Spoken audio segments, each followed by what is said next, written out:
आपने पढ़ा होगा, देखा होगा, सुना भी होगा। प्रधानमंत्री नरेंद्र मोदी ने अपना सोशल मीडिया का अकाउंट महिलाओं के हवाले कर दिया और महिलाओं की ज़िंदगी के बारे में, उनकी किस्से कहानियों के बारे में जानने की कोशिश की। अंतर्राष्ट्रीय महिला दिवस हर वर्ष 8 मार्च को मनाया जाता है। मैं हूं सौरभ, आप देख रहे हो फुल स्टॉप। ऐसी एक महिला विमर्श को केंद्रित करते हुए आज मेरे साथ जय बजरंग सेना और रामचरितमानस की राष्ट्रीय प्रभारी, जो राष्ट्रीय ग्रंथ बनाने के लिए लगातार प्रयासरत हैं, और वो रामचरितमानस जो अक्सर नारियों को लेकर के विवादों में रही है। तो ये वार्तालाप बहुत ही इंटरेस्टिंग होने वाला है, क्योंकि तुलसीदास ने कहा था कि शकल ताड़ना के अधिकारी, और एक ऐसी ही महिला नेत्री से मैं आपको मिलाने जा रहा हूँ जो उसी रामचरितमानस को लेकर के राष्ट्रीय ग्रंथ बनाने की चर्चा लगातार करती आ रही हैं, और महिलाओं के आधुनिक जीवन और पुरातन समाज का जो महिलाओं का जीवन रहा है उस पर भी एक गहरा विमर्श होगा इनके साथ। बहुत बहुत स्वागत है आपका फुल स्टॉप में। नमस्कार।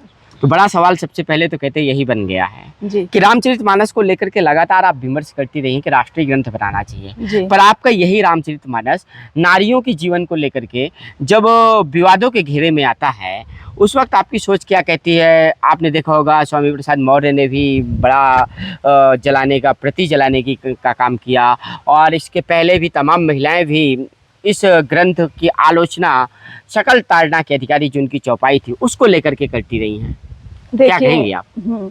एक तरफ जो स्वामी प्रसाद मौर्य जी हैं, उन्होंने रामचरितमानस को फाड़ा था, तो उनके ऊपर कार्रवाई हुई है, और साधु संत, जितना भी साधु समाज था वो नाराज था, उनको दंड मिला। उनके ऊपर कार्रवाई हुई वो ठीक है, वो ग्रंथ की बात हो गई। अभी बात नारियों पर करनी है। जो नारी सशक्तिकरण है, जो अंतर्राष्ट्रीय महिला दिवस है 8 मार्च को हर वर्ष मनाया जाता है, क्योंकि मना लेना ही काफी है या फिर नारियों के जीवन में कोई परिवर्तन आता है? रामचरितमानस के दृष्टिकोण से आप क्या कहेंगे उस चौपाई को लेकर के? मैं वही कहना चाह रही हूँ कि जिसने हमारे पवित्र ग्रंथ के बारे में उल्टा सीधा बोला उसको तो दंड मिल गया, उसकी छवि खराब हो गई।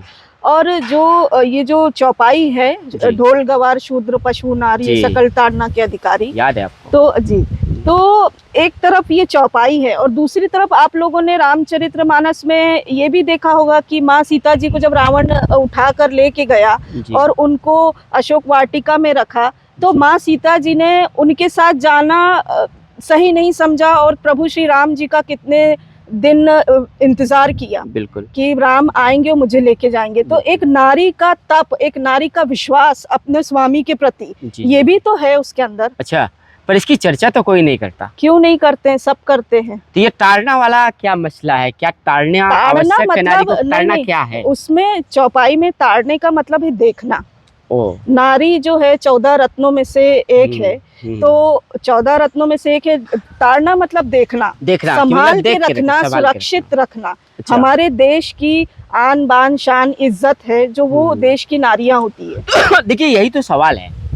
आपने कहा सुरक्षित रखना, जी, मैं मानता हूँ इस बात को कि आज वो दौर आ गया है जब सीमा की रक्षा भी नारी कर रही है। बिल्कुल, सेना की जवान बनी हुई हैं। बिल्कुल, और एक ऐसा समय भी इस देश में रहा है जब नारी को सिर्फ 4 दीवारी के अंदर ही रखा जाता था। सीमा की रक्षा करना और 4 दीवारी के अंदर रहना, रसोई में रहना, किस दृष्टिकोण से आप नारी के इस जीवन को देखती हैं? देखिए, नारी अगर रसोई में भी रहती है तो वो भी एक कला है, खाना बनाना भी एक कला है। सीमा पे रहना है तो वो उसकी वीरता है।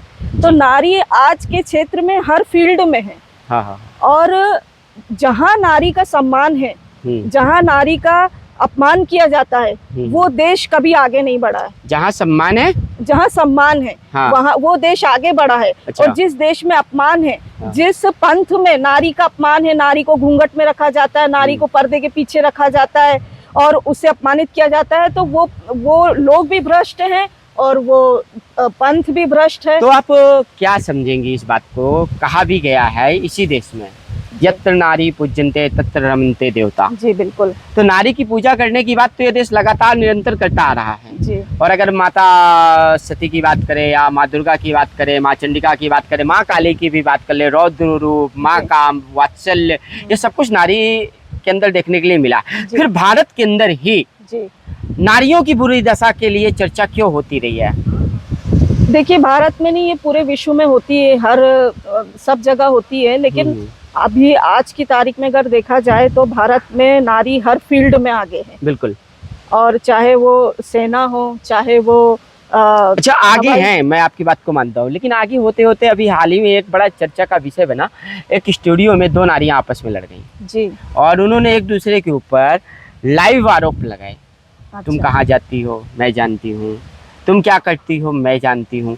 तो जब नारी स्वतंत्र हो जाती है तो क्या वो अपनी स्वतंत्रता की रक्षा को आगे बढ़ने के साथ साथ उसके अंदर इतना विवेक जागृत हो पाता है कि वो अपने व्यक्तित्व की रक्षा को कर सकती हो? देखिए, ये तो एक डिबेट है और उसके मुद्दे अलग हैं।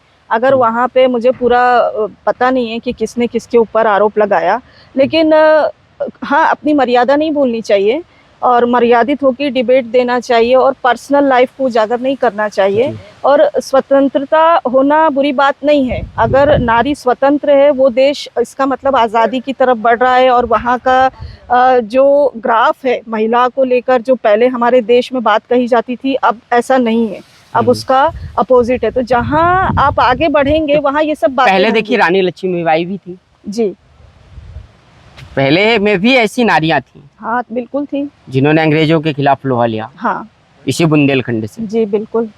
तो पहले और अब में क्या अंतर है? पहले और अब में ये है कि पहले एक रानी लक्ष्मीबाई थी, अब हजार हैं, हर क्षेत्र में है, हर फील्ड में है, सब जगह रानी लक्ष्मीबाई हैं। लेकिन हम उन्हीं की प्रेरणा से हैं। और तो राजनीति और समाज में नारियों की दिशा और दशा को किस रूप में आप देखती हो कि कैसी दशा है उनकी, क्या दिशा होनी चाहिए, कैसे वो सार्वजनिक जीवन में आकर के भी अपने चरित्र की रक्षा, सुरक्षा और स्वाभिमान को बरकरार रखते हुए भी सामाजिक जीवन में सक्रिय होकर के कार्य कर सकती है? क्योंकि सबसे पहले नारी के चरित्र पर सवाल खड़ा किया जाता है, उसका चरित्र हनन किया जाता है। वो कौन लोग हैं जो ऐसा करते हैं? जो पुरुष महिला से पीछे रह जाते हैं, कुछ कर नहीं पाते हैं, तो उनके पास सबसे बड़ा हथियार होता है कि वो नारी के चरित्र पर उंगली उठाएं, पहली बात। दूसरी बात, अगर नारी समाज का काम करती है तो उससे अच्छा कार्य कोई नहीं कर सकता, क्योंकि नारी के पास भगवान ने ऊपर से गॉड गिफ्टेड शक्ति दी है।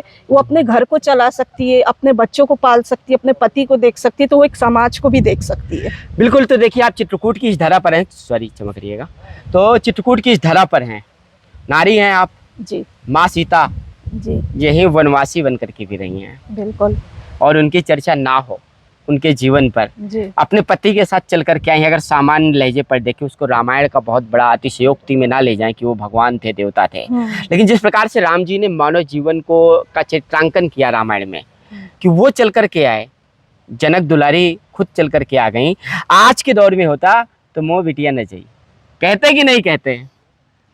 तेजा जहाँ जाए को बुंदेलखंड की भाषा में तो कहते वो सुनिए, तो वो बोलते हैं सत्य है कि नहीं बताइए? पति भी राम जैसा होना चाहिए, फिर ये भी बात आती है। नहीं, पति राम जैसा, अब वो तो ठीक है ना, ये आप कह सकती हो, लेकिन समकालीन अगर रामायण का दृष्टांत दिया जाए जी, और किसी घर से किसी पुरुष के साथ ऐसा हो जाए तो दहेज हत्या, दहेज कानून नहीं, सब लगेगा कि नहीं लगेगा? वो रामायण में माँ सीता जी ने ये मैसेज दिया है कि आपका विवाह जिसके साथ होता है, आप अपने जीवन साथी के साथ, वो जैसे भी है, जहाँ भी है, जिस कंडीशन में है, आपको उसके साथ पूरा जीवन अभी पुरुष परदेश कमाने चला जाता है, नारी मायके में या ससुराल में रहती है, ऐसा सही है? नहीं, ठीक है, देखो, जहाँ जिसको अच्छा लगेगा, जहाँ जो सुरक्षित महसूस करेगा, वो वहीं रहेगा। लेकिन मैसेज तो दिया था उन्होंने ना महिला दिवस पर। हाँ। अब उनसे बड़ा तो माँ सीता से बड़ा। देखिए, अब आज के युग में अगर आप तुलना करेंगे तो कोई पुरुष बाहर परदेश में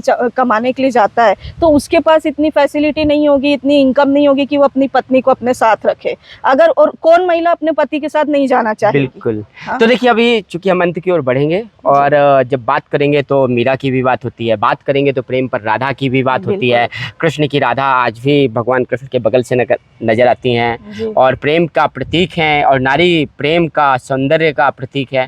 तो फिर आप क्या मानती हो कि नारियों के जीवन में प्रेम की कमी, या नारी शक्ति के जीवन में एक ऐसा जीवन जो वास्तव में एक आनंदित जीवन होना चाहिए, उसकी भरपाई परिवार समाज कर पा रहा है या नहीं कर पा रहा है, या एक ऐसा प्रतीक खड़ा हो पाया है आज तक?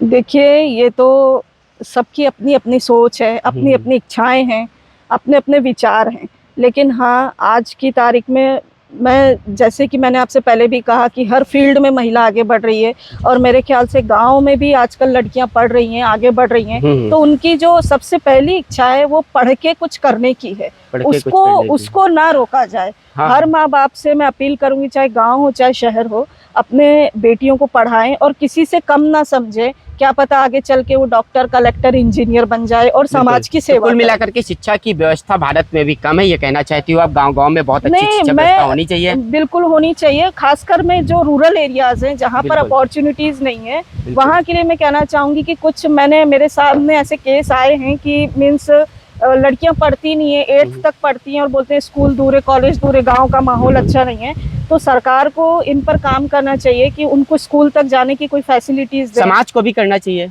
समाज को भी करना चाहिए। तो कुल मिलाकर के अगर हम अंत की ओर बढ़े तो प्रधानमंत्री ने जिस प्रकार की इस बार पहल की थी, जिसकी शुरुआत मैंने की थी इस इंटरव्यू में, कि सोशल मीडिया अकाउंट में को उन्होंने अपना हवाले कर दिया, कुछ महिलाओं के किस्से कहानियां हैं, जीवन संघर्ष की दास्तान सुनाई जाए, इसको आप कितना सही मानती हो और क्या कैसे महिलाओं के जीवन की कहानियां उभर करके सामने आएंगी? देखिए, मैं महिलाओं के लिए एक बात ये कहना चाहूँगी कि कोई भी परिस्थिति हो, चाहे आप किसी भी फील्ड में हो, आपको किसी यौन शोषण का शिकार नहीं होना है। बिल्कुल। आपके ऊपर कोई प्रेशर करता है कि हम आपके लिए ये कर देंगे, आप हमारे साथ ऐसा करिए, तो उस जगह को गिव एंड टेक वाला अगर मैटर आता है तो आप वहाँ से हट जाइए, उसको आप छोड़ दीजिए या फिर आप उसकी कंप्लेन करिए। कुछ महिलाएं पैसा भी बना लेती हैं, ये भी तो सच है, पुरुष बस नहीं गलत है अगर आप कहें तो? देखिए, मुझे तो नहीं पता, मैं खुद एक महिला हूँ और कोई महिला जानबूझ के ऐसा नहीं करती है कि मतलब आप महिला होकर के महिलाओं का पक्ष ले रही हैं? क्योंकि मैं खुद एक महिला हूँ और मैं सुना होगा कभी ऐसा कुछ? मैंने तो नहीं सुना अभी तक। हाँ। क्योंकि मेरे पास जो भी महिला आती है वो यही बताती है कि मेरे साथ हुआ। अच्छा। मेरे साथ जबरदस्ती हुई। तो पुरुष क्यों करते हैं ऐसा महिलाओं के साथ? पुरुषों पे है ना, कि अगर आपके घर में भी बहन बेटी अगर वो किसी के पास जाए हेल्प के लिए तो उसको गिव एंड टेक की पॉलिसी बता देवे तो आपको कैसा लगेगा? आप दूसरों के साथ बोलते हैं, अगर आपके घर में ये चीज हो जाए तो आपको कैसा लगेगा? वो सोचिए ना, वो दिमाग में रख के काम करिए। और दूसरी बात, पुरुषों का ऐसा है कि जो महिला आगे बढ़ती है उनको उसको पीछे करने का, गिराने का यही एक हथियार है कि ये बदमाश है। तो इस ऐसी सिचुएशन में महिलाओं को बहुत संभल के चलना चाहिए और अपनी भाषा को, अपने जो भी अपनी जीवन शैली है, अपना जो भी उनका दिनचर्या है, उसको व्यवस्थित रखें और इन सब चीज़ों से बचना चाहिए, विवादों से बचना चाहिए। तो देखिए, कुल मिलाकर के इस पूरे साक्षात्कार को अगर अमल में लाया जाए तो ये बताता है कि सिर्फ हर वर्ष 8 मार्च को या किसी भी दिन नारी सशक्तिकरण पर विमर्श बस नहीं होना चाहिए, बल्कि इतिहास से सीख लेने की भी आवश्यकता है। माँ सीता की भी चर्चा हुई और राधा को माँ कह लें या कृष्ण की प्रेमिका कह लें, मीरा को माँ कह लें या कृष्ण की प्रेमिका कह लें, अगर आप अपने धार्मिक इतिहास को भी उठा करके खंगाल करके देख लेंगे तो ऐसे ऐसे प्रतीक हमारे समाज में, हमारे धार्मिक इतिहास में हैं। और अगर वर्तमान आधार पर भी राजनीतिक परिप्रेक्ष्य में और सामाजिक परिप्रेक्ष्य पर नारी जीवन पर अध्ययन किया जाए तो कुल मिलाकर के इस इंटरव्यू में आपको यह मिल जाएगा। अगर आपको वास्तव में साक्षात्कार पसंद आया है तो आप ज़्यादा से ज़्यादा लोगों तक भेजने का काम भी करिए और हमारे चैनल को सब्सक्राइब करने का भी काम करिएगा। बने रहिएगा, फिर मिलेंगे किसी और मुद्दे के साथ।